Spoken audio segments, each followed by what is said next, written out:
요괴, 여러 전설이나 민담 속에서 사람에게 해를 끼치거나 특별한 힘을 부리기도 하는 정체불명의 신비한 존재. 오늘은 생각지도 못한 곳에 존재하는 그들의 세상과 그곳에 사는 조금은 이상한 청년의 이야기를 가져와 봤습니다. 출간 당시 일본에서 역대 최고라고 평가받은 소설 야시입니다. 흔하게는 묘지에 있는 샛길부터 도시 한복판 빌딩집 사이의 좁은 틈새나 골목 등 보통의 사람이라면 본능적으로 인식을 못하고 지나치는 곳에 신비한 세상으로 가는 숨겨진 출입구가 있습니다. 사람들 사이에서는 귀신의 길이나 죽은 자의 길 또는 신의 통행로라고도 불려지고 있지만 이곳에서 사는 이들은 고도라는 이름으로 불렀으며 이곳에는 시작과 끝을 알 수 없는 길이 복잡한 미로처럼 끊임없이 펼쳐져 있습니다.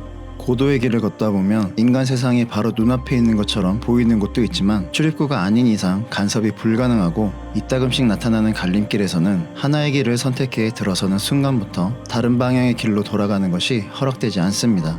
이곳에 사는 각종 신과 요괴, 귀신들은 고도의 길 근처에 마을을 만들기도 하고 아무도 정복하지 못한 이 길을 포기하지 않고 여행하기도 합니다. 당연히 평범한 인간이 우연으로라도 이곳에 발을 들이게 된다면 앞일을 장담할 수 없는 위험한 세상이겠죠.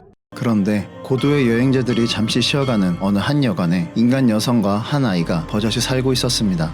여자는 아이의 엄마로 여관에서 일을 하며 아이를 키웠고 아이는 렌이라는 이름으로 불리며 놀랍게도 여관에 머무는 요괴들과 스스럼 없이 지낼 수 있었습니다. 여행객들은 그들을 전혀 특별하게 대하지 않았고 가끔은 옆집 아저씨처럼 밤새 이야기를 들려주기도 했습니다. 100년 만에 용이 된 뱀 이야기, 무엇이든 구할 수 있다는 야시라는 장, 또 최초의 인간이 태어난 지방 이야기 등등 전부 신비한 이야기 투성이었습니다. 그들은 길 저쪽에서 나타나 반대쪽으로 사라졌는데 길 저쪽 방향에서는 항상 아름답고 희미한 빛이 흘러나와서 렌은 언젠가 자신도 저 길로 가리라는 생각에 설렘과 두려움으로 가슴이 두근거렸습니다. 하지만 평소에는 자상한 엄마가 여관 밖으로 나가는 것만은 너무나도 엄격하게 금지했던 터라 어린 렌은 이유도 묻지 못한 채 그저 그 길을 동경하는 것만으로 만족하며 여관에서 어린 시절의 대부분을 보내게 됩니다. 그러던 어느 날 엄마는 아기 요괴와 놀고 있던 렌을 데리고 별다른 설명도 없이 갑자기 여관을 나와 길을 나서기 시작했습니다. 렌은 왠지 모를 두려움에 엄마의 손을 꼭 잡고 길을 걸었고 얼마 가지 않아 길 저편에서 보였던 그 희미한 빛의 실체를 보게 됩니다. 그들이 서 있던 곳은 산의 꼭대기였고 눈앞에는 믿기 힘들 만큼의 많은 지붕과 끝을 알 수 없는 쪽빛의 무언가가 펼쳐져 있었습니다.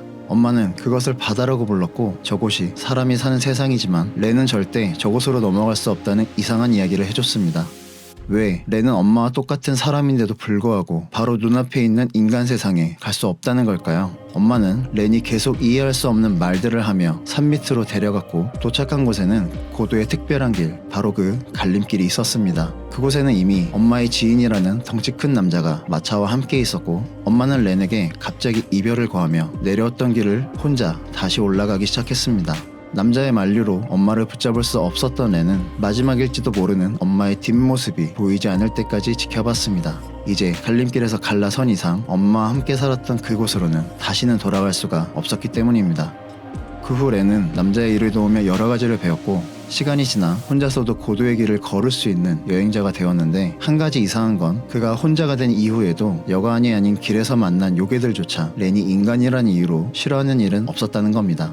그러던 어느 날 우연히 듣게 된 한 여자의 이야기와 고도에서 만난 인간 남자가 자신을 보고 실성한 것처럼 도망치는 일을 계기로 렌은 묻혀있던 자신의 정체성을 알아가게 됩니다.